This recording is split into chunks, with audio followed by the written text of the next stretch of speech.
Hi, everyone. Thanks for joining today's podcast. Firstly, I want to acknowledge that it's certainly not all sunshine and rainbows in the games industry right now. And I do know that for many of you, things probably feel a bit tenuous and unstable. And it's possible that a number of you have been impacted directly. I hope that wherever you are in your career and whoever you are surrounded by, that you are well supported, and know that this period of uncertainty is cyclical, and many of us who've been in the games industry for a long time have experienced this before. So at some point, it will turn a corner to sunnier days. Okay, on a positive note, I've been very much looking forward to bringing you this next speaker. Marija Radulovic-Nastic is Chief Technology Officer with Electronic Arts, and we were extremely fortunate to have her join our recent XDS Fireside chat. Marija has a long and successful career in games, having come up through the ranks, and is absolutely a role model to many. With host Joe Nickolls, I'm proud to bring you Marija Radulovic-Nastic, keynote speaker from XDS 2023.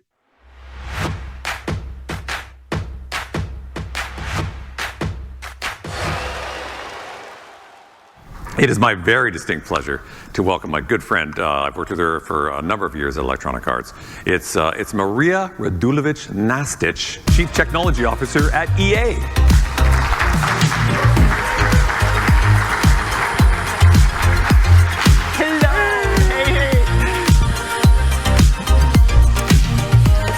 We have stories. Lots of them. We have lots of stories.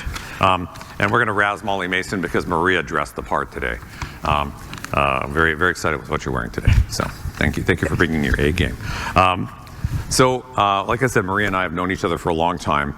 I first met Marija at Electronic Arts when I was a producer, and Marija was this powerhouse that came in that we were all a little bit afraid of because she had this really, really badass biker jacket, and we didn't know what to think.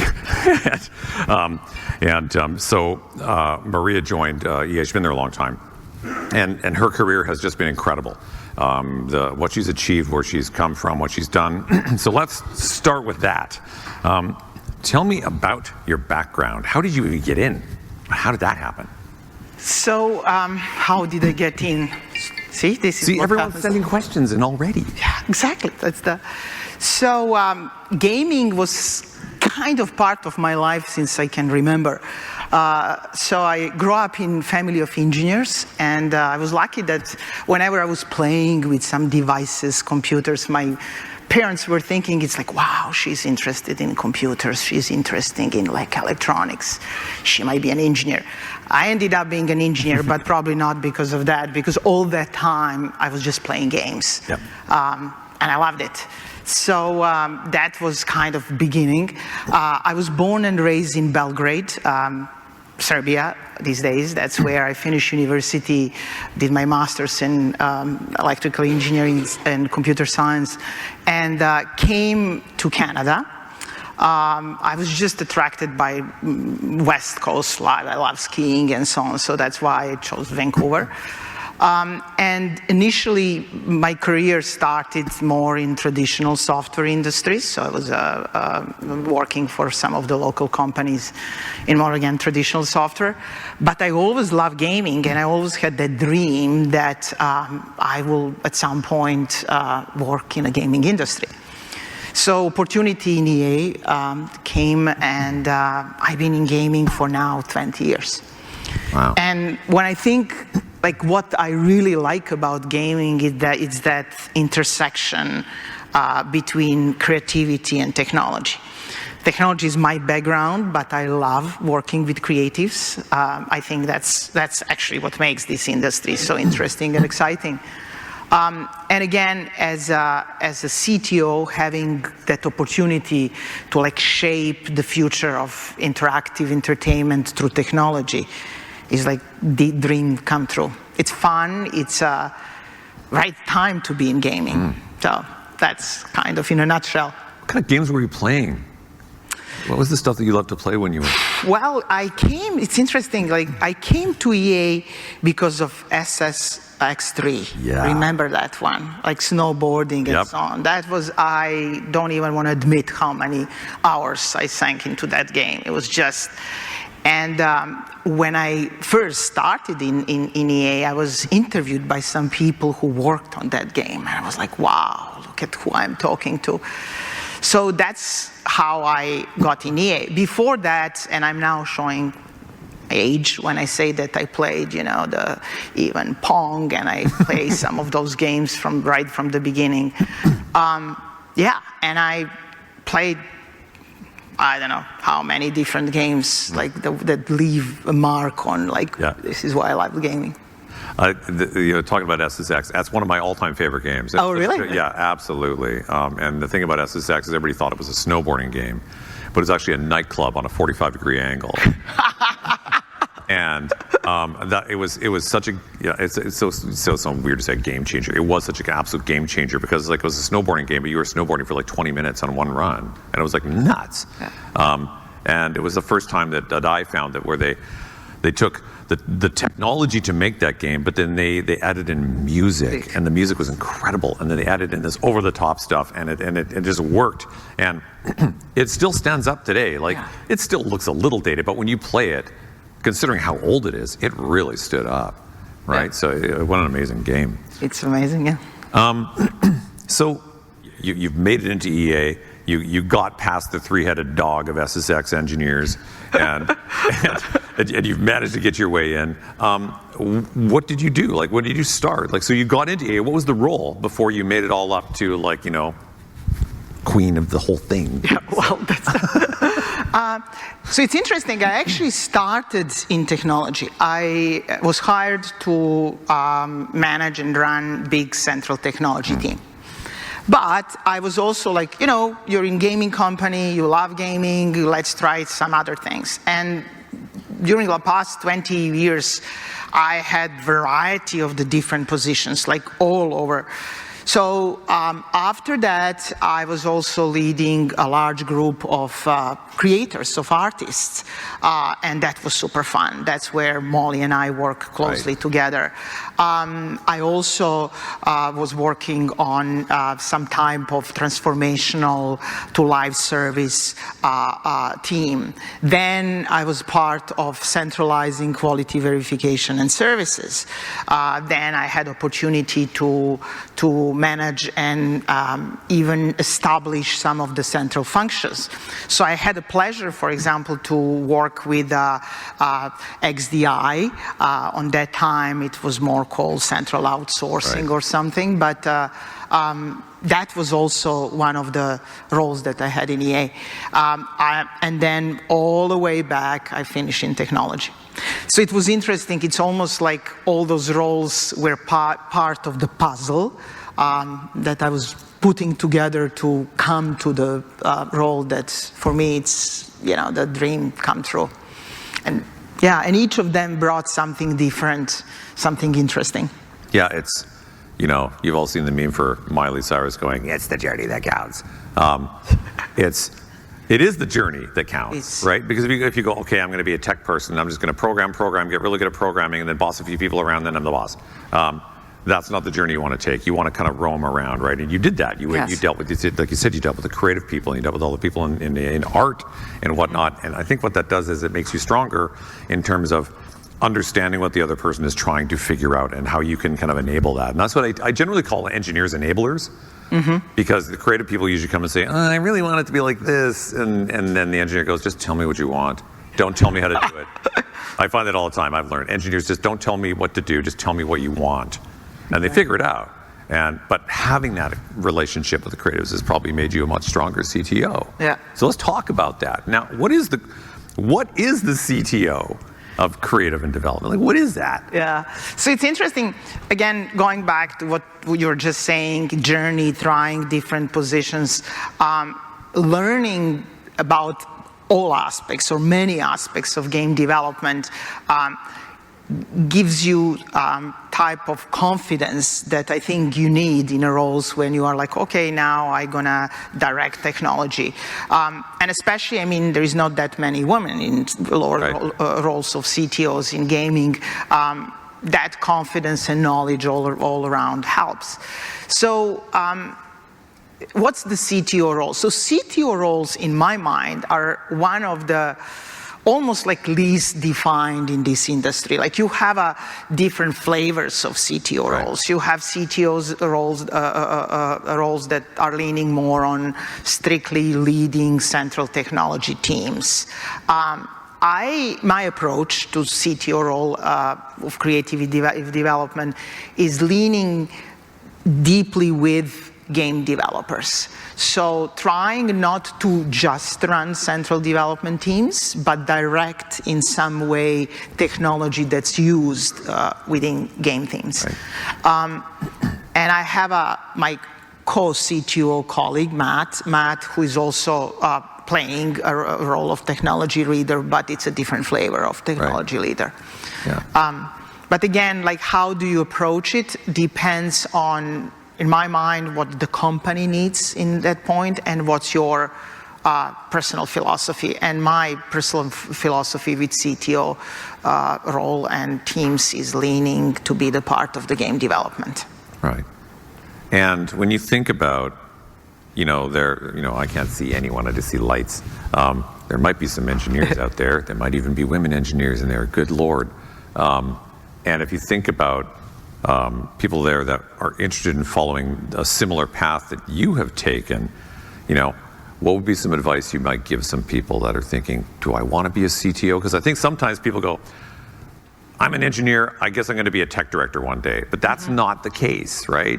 You shouldn't, because often directors don't code anymore, right? So, but if you think about that, what would you say to some people that are perhaps listening here that maybe you think, I'd like to kind of follow a path like Marija might take? Any advice on how they may want to start? Like, don't follow Marija's path. No.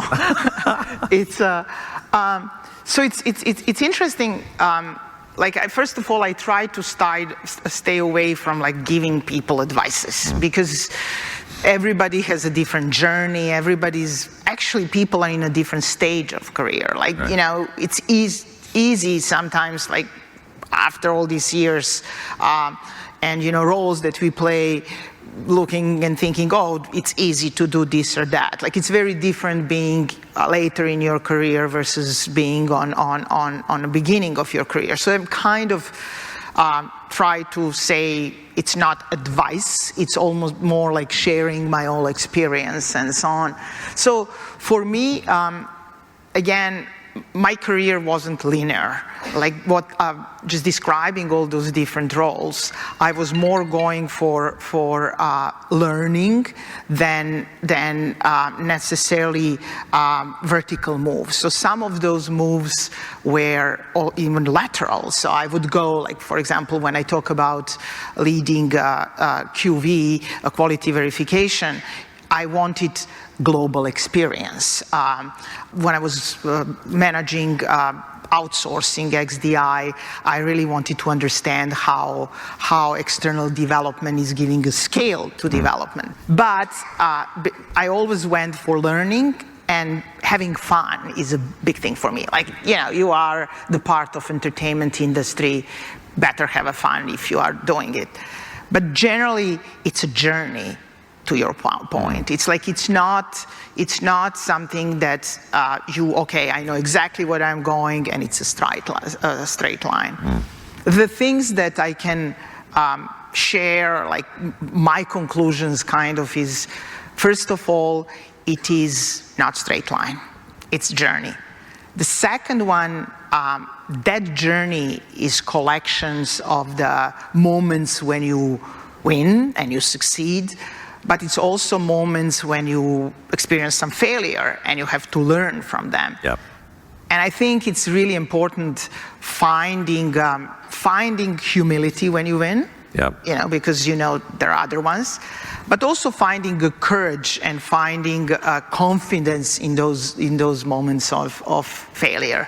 Yep. And I'll tell you a story after that about that moments of like, oh, I learned something. Right. And then the third thing for me is whatever I do, I approach with a lot of passion.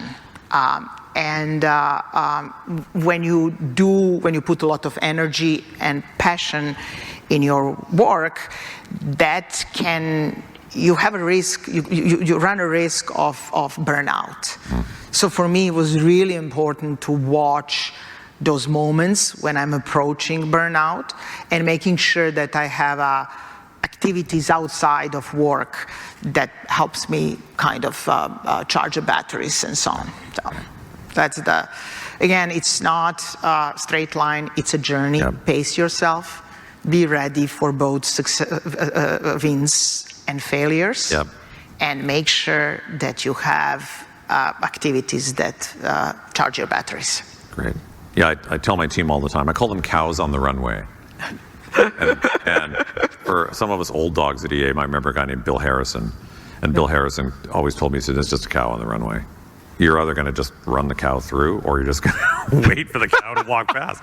And that's what we call our problems at work. Yeah. So tell me about what you were going to allude to, about the thing that you learned. Yeah. So it's interesting. I don't know, do you remember? Like, you and I had a trip, and I think it's actually was connected to outsourcing. Yep. On that time, to Buenos Aires.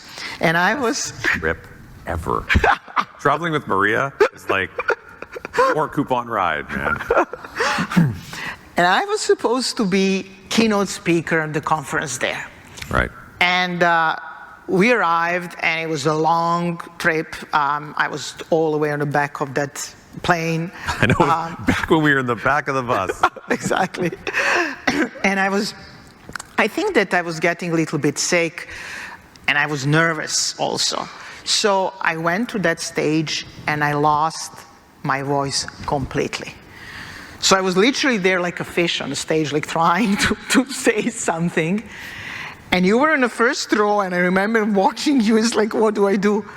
And you jump on that stage and did that presentation for me. Like, do you remember that? I do now, yeah. All the like, tech that I'm really good at talking about. I was like, how did you do that? Like, what was you saved me, man. That was a great, that was fun. Yeah. I'm thankful everyone had English as a second language at that conference, so it was okay. Yeah, that was awesome. And then I learned you should always, whenever you travel, you just look for Joe. No, I mean, beside that, I learned that, there are moments when things like that will happen. Yep. You find the best way to get them, learn from them, and move on. Yeah. And that's what I did. Yeah, that was a great trip, by the way. Traveling, like I said, traveling with Marija, it was unbelievable. At first, I didn't really know Marija that well. We were on the plane, and we had to stop in Dallas, and that was weird, because we got there, and it was just like nothing but beef everywhere, and in the airport, and we got stuck eating all these burgers, and then we ended up in Buenos Aires, and we landed, and I distinctly remember getting off the plane, and we got into a car, and Marija looked at me, and she said, "You're not one of those people that travels and goes to McDonald's, are you?" I'm like, no, even if I was, I said yes. But I said, no, and we had some of the best meals ever. Yes. Oh my God, it was amazing. Argentinian beef and Malbec, and it was beautiful. It was amazing. Okay, enough about our holiday. I owe you, It was great. Yeah, it was very good. Tell me about the difference between kind of what you focus on as CTO, and what Matt Tomlinson does at CTO, because you're sort of similar, but you focus on different things. Maybe tell me about what the difference is. Yeah, and it's an interesting question. We've been asked that question a few times since we took the role, and in all transparency, I was an architect of those, the way. So in my mind is EA nod to the importance of technology, because if you think in today's day and age, in gaming companies, there is technology everywhere. So the technology that almost every company has, that's more your enterprise software, that's software that HR organization uses, that finance uses, and so on, and platforms that are platform services, supporting live services for the game, and so on. And that type of technology requires heavy-duty technologies, like somebody with so much enterprise experience, and Matt has. I think that he's absolutely perfect for that part. But then you have technology that is used for game creation. That's technology that is in games. It's like game engines. So all technology parts that are very specific to game making. Yeah. And in my mind, more fun. Please don't tell that to Matt, but it's and it actually He's requires, backstage. and in my mind requires different experience, different focus, different interests, so that's why we actually decided to, rather than go with. And that's why the roles and CTOs in gaming are very complex, right. Because if you have to cover all of that, you're kind of, pulled into two different directions. To go with, again, somebody to focus on enterprise software and somebody to focus on game development, on technology in games. And him and I work together to come up with tech strategies and so on, but quite enjoy our complementary but different roles. Awesome. So, wait for it, you're a female CTO. Who knew? Can you maybe talk about that journey and talk about, what the importance of diversity is to you and how that plays across your teams? Yes. So another interesting question. Like we don't have that much time. I can probably be here for hours and talk about that. So gaming industry changed quite a bit, like dramatically, since we joined. Like when I mentioned joining EA and leading that central technology team. So just as to this day, I remember the moments of, like, it was 100, maybe 105 people in my team. It was me, my executive assistant, and part-time documentation person, they're woman. Everybody else was a guy. Yeah. Majority of the white guys. So zero diversity from that point of view. Fast forward, we are in different position. Is there still work to be done? Absolutely, but we are now, the teams look different because we simply understand that the player base is very diverse. Yeah. And because the player base is very diverse, you need diverse teams to make those games. So, and how, it's interesting question is how did we get to the point that we are today when it's better than it used to be? It's very specific and deliberate processes, hiring processes, career development processes, when we make sure that we take into consideration diverse set of candidates. My team, the team that I lead, is very diverse from many perspectives, many aspects. The team of my peers is also very diverse, and it's something that not just I'm proud of, but I think that having voices in a team that are coming from people from different backgrounds, different experiences, is super powerful. The quality of those decisions is very, very it's bigger. The quality is way better if you have diverse set of experiences.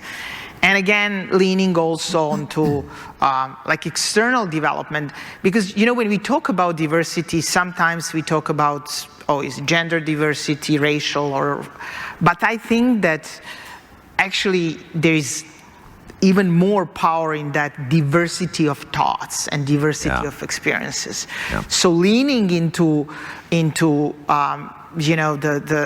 global teams, leaning into teams that are from different countries, from different companies, those partnerships are also playing into that quality of the decisions and what's most important games that we make.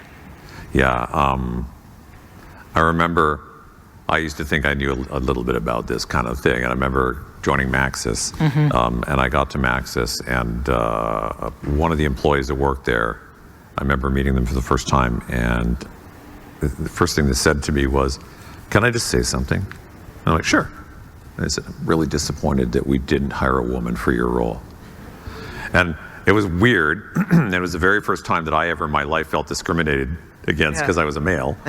And I thought, well, and I felt super weird. But then I went, well, who am I to feel weird when that's been going on for like centuries? And like, poor Joe had one person say that to him in his life, and he had to go have a moment. And then I really thought about that. I still think about that conversation. I tried to answer it with a joke. I wish you were a woman. I said, well, so did my mom, but here I am. But I had so many great role models, and I actually used it in a talk that I did for Sumo, and it was talking about all the women that have influenced my life at EA. And it was like, well, Laura Miele was the ultimate boss. And then there was Samantha Ryan, and then my executive producer and my development partners and all my HR and marketing. They're all, really a diverse group. But I like what you said about the diversity of thought, because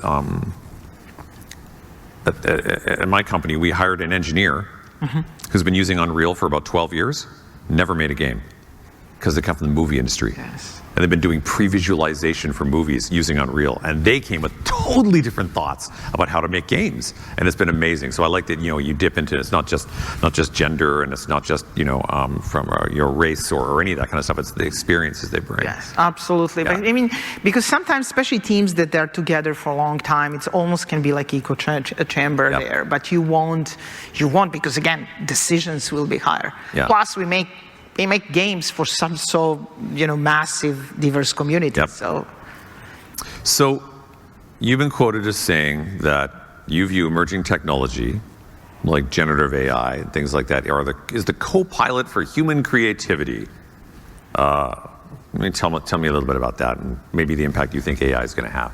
Yes, so of course we couldn't have it taught without touching of AI. And of course, and I mean, yes, that's, our approach in EA, and again, my personal philosophy is that generative AI is a co-pilot for the work that we are doing. It's not by any shape or form replacement for the top talent. It's something that and it's supposed to enhance human creativity rather than ever attempt to replace it. And again, it is a very dynamic space, and it is a space that we're all approaching very thoughtfully. Changes are happening in speed of light. But I think in core of the approach of AI, and it's interesting when you say AI been in gaming forever. I know. You have your AI opponent in Pong, right? So that's sorry, it's AI is telling you now. That's exactly. It's like, okay, Maria. So but what we are seeing today is more generative AI. So AI trained of the large language models, and it's generating everything from text, images, and so on. So it's quantum leap from what AI was. But again, I believe that the same, and a lot of people are talking about, is this like AI revolution. And if you think about like the history of humanity, we have like cultural revolution, industrial revolutions, computer, internet, all of that. And at some point there was almost a fear, like what that's going to do for people's jobs, and is it going to change who we are? But when we are on the end, we ended up with more jobs. We ended up with people being more productive than ever before. So I think that's what we are witnessing with generative AI. It's really something that enhances people's creativity. Again, and if you think about how game development will change fundamentally, like everywhere from ideation, pre-production, production, quality assurance, everything will change, and will change dramatically. But it will just give us opportunity to build even bigger, more immersive, interesting experiences. Yeah. But you know me, I'm an optimist. Yes. So this is a view of the optimist, but it's a genuine view of the, somebody who... Yeah, I said yesterday, I don't think Skynet's going to happen. I think we'll be okay. Yeah. I call it technical salt because, a little too much, it's horrible. Yes. If you get just the right amount of salt in there, it's like perfect. And that's what I think just bang on what you're saying, right? You use it as something to enhance what it is that we're doing, right? As a tool. Yes, as a tool. Wow, we're burning through the time here. This went fast. We both like to talk a lot. Yes, we do. Yeah, put Marija and I in a room, and it's like there's no room in there. Can you give us a prediction or two when you think about the gaming industry? Any predictions going forward? Wow, I forgot my crystal ball at home. Well, I don't have one. So it's always interesting. I mean, I can tell you that past 20 years, like every time when I thought like, oh, imagine if this happens 5 years from now or 10 years from now, I was blown away. This industry proved to me that there is no bounds. It's like really probably everything that I can predict now will be even more. But I can tell you a few things. Like, first of all, I believe that the future of entertainment is interactive. Like, that's the future of entertainment. And that, that thirst, that consumption of content is like the desire to consume the content is growing exponentially. So will be more and more need to create interesting content. And as a game makers, empowering our communities to create that content is something that's probably, we'll see more and more need for that. I also believe that soon games will be the preferable entertainment for many people, like across generations, across geographies, demographics. Yep. Like when generation that's growing up now are thinking about entertainment, they will first think games, which then, for game makers again gives a great opportunity to interact and build those communities. And I always believe that games are connecting people, so that the future will be even more connected than it's today. So that's the future of entertainment, is interactive. Games will be the most preferable way for people to connect and entertain. Great, she just gave you the map, go do it. Yeah. Easy. I want everyone to please join me in thanking Marija Radulovic-Nastic for that great conversation. Thank you. It was my pleasure. It was good. Thank you.